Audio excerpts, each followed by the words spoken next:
Hi எல்லோரும் எப்படி இருக்கீங்க? இன்றைக்கி மட்டன் சுக்கா பண்ண போகிறோம். அதுக்கு ஃபஸ்ட்டு எண்ணெயில் எல்லா மசாலா பொருளும் எடுத்து தாளிச்சிக்கணும். பட்டை, லவங்கம், கல்பாசி, பிரிஞ்சி இலை எல்லாம் போட்டு தாளித்ததுக்கப்புறம் 3 வரமிளகாய் அதையும் போட்டு நல்லா அதிலே வறுத்துக்கணும். இது வறுத்ததுக்கப்புறம் ஒரு பெரிய வெங்காயம் நல்லா பொடியாக நறுக்கினது, அந்த வெங்காயம் அதுமாதிரி பூண்டு கூட பொடியாக நறுக்கி வச்சுக்கணும். அந்த வெங்காயம் அதில் போட்டு வதக்கிக்கணும். வெங்காயம் கொஞ்சம் நல்லாவே வதங்கணும்.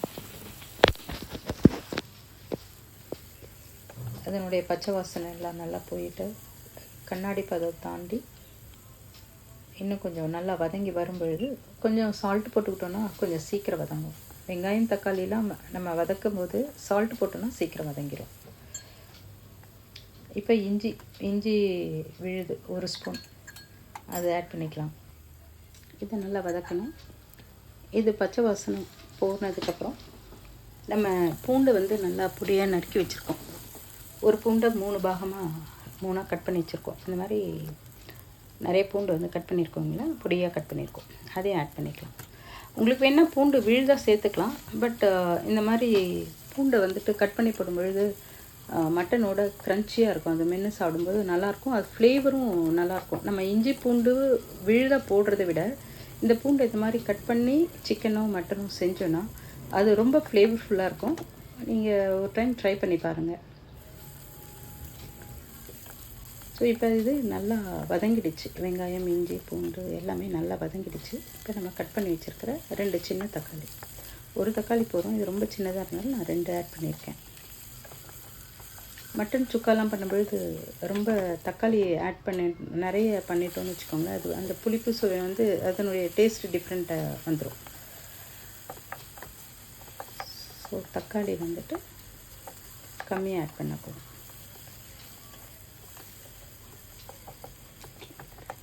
வெங்காயம் தக்காளி நல்லா வதங்கிடுச்சு. மட்டன் ஆல்ரெடி மஞ்சத்தூள் சால்ட் போட்டு வேக வச்சுருக்கோம். ஸோ அந்த மட்டனை இப்போ ஆட் பண்ணிடலாம்.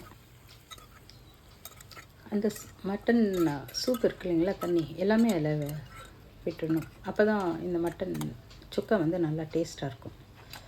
இப்போ நம்ம மிளகாத்தூள், தனியாத்தூள், கரம் மசாலா ஆட் பண்ணிக்கலாம். மிளகாத்தூள் நான் சின்ன ஸ்பூனருக்கு 5 ஸ்பூன் போட்டிருக்கேன். உங்களுக்கு காரத்துக்கு ஏற்ற மாதிரி நீங்கள் போட்டுக்கோங்க. தனியாத்தூள் 1 ஸ்பூன் போட்டிருக்கேன்.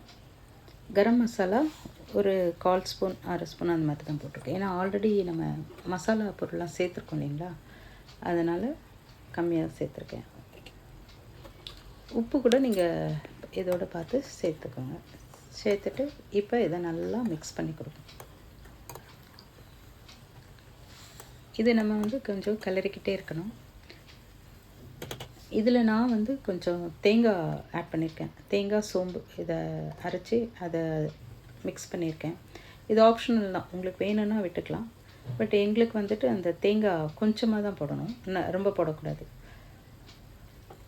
ஸோ அது மிக்ஸ் பண்ணும்பொழுது அந்த டேஸ்ட் இன்னும் கொஞ்சம் நல்லாயிருக்கும். நமக்கு அந்த சுக்கா மட்டனை சுற்றி ஒரு மசாலா இருக்கும் பார்த்தீங்களா, அது இன்னும் நல்லா டேஸ்ட்டாக இருக்கும்.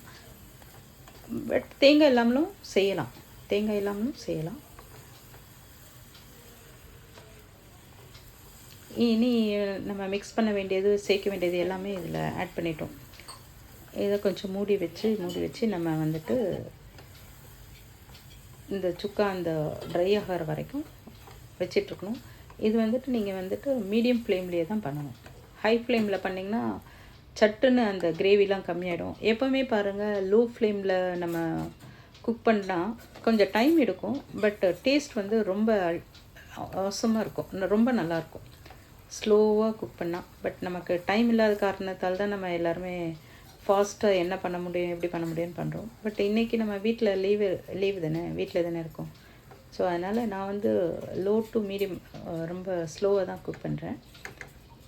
அப்படி பண்ணும்பொழுது நான்வெஜ் எல்லாமே, ஈவன் வெஜிடேரியன் கூட நம்ம அந்த மாதிரி பண்ணும்பொழுது ரொம்ப நல்லாயிருக்கும்.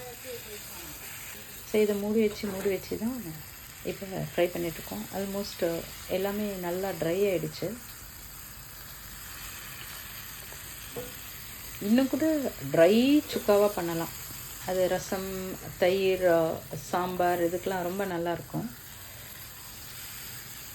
பட் நாங்கள் இன்றைக்கி வந்து ரொம்ப ட்ரையாக பண்ணலை. மட்டன் வந்து ஆல்மோஸ்ட் ஃபினிஷிங் ஸ்டேஜ் வந்துருச்சு. நல்லா கமன்னு நல்ல ஸ்மெல்லு. அது அந்த கார்லிக் வந்துட்டு அந்த மாதிரி பூண்டு வந்துட்டு பொடியாக போட்டிருக்கோம் இல்லைங்களா, அது ஒரு மாதிரி நல்ல ஃப்ளேவர்ஃபுல்லாக அந்த ஸ்மெல் ரொம்பவே நல்லாயிருக்கு.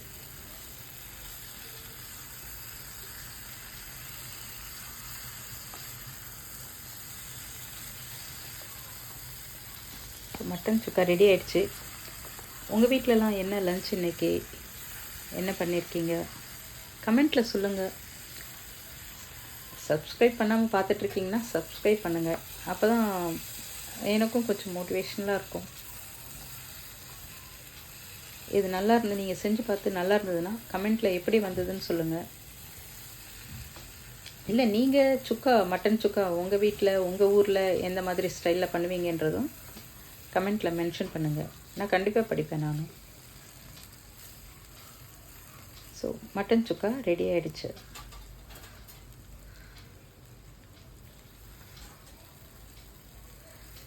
கொத்தமல்லி இல்லை, இருந்தால் கொஞ்சம் தூவிருக்கலாம். இருக்குதுன்னு நினச்சிட்டு பார்த்தேன், ஃப்ரிட்ஜில் பார்த்தா கொத்தமல்லி இல்லை. அது போட்டோன்னா இன்னும் கொஞ்சம் நல்லாயிருக்கும், பார்க்குறதுக்கும் நல்லாயிருக்கும், ஸ்மெல்லும் ரொம்ப நல்லாயிருக்கும். நீங்கள் செய்யும்போது கொத்தமல்லி கண்டிப்பாக ஆட் பண்ணிக்கோங்க.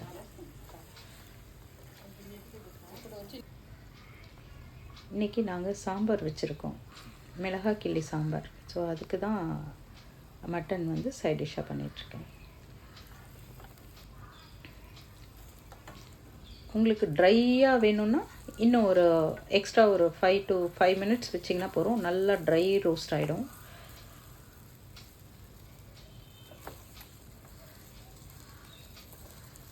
எங்களுக்கு ட்ரை ரோஸ்ட் வேண்டான்ட்டு இந்த மாதிரி பண்ணியிருக்கோம். ரொம்ப நல்ல ஸ்மெல் இருக்குது, ரொம்ப நல்லா இருக்குது. நீங்களும் ட்ரை பண்ணி பாருங்கள். மட்டன் நமக்கு கொஞ்சம் டைம் எடுக்கும், சுக்கா அவ்வளோதான். மற்றபடி செஞ்சதுக்கப்புறம் அந்த டேஸ்ட்டு பார்க்கும்போது நமக்கு அந்த டைம் கன்செப்ஷன் ஒன்றும் இதாக தெரியாது. இது வந்து ஆல்மோஸ்ட் 45 minutes ஆயிடுச்சு. மட்டன் குக் பண்ணி வச்சுருந்து நம்ம ப்ரிப்பேர் பண்ணுறதுக்கு ஒரு 45 minutes ஆயிடுச்சு. ஸோ ஓகே, நம்ம வேறு ரெசிப்பியில் பார்க்கலாம். டேக் கேர், பாய்.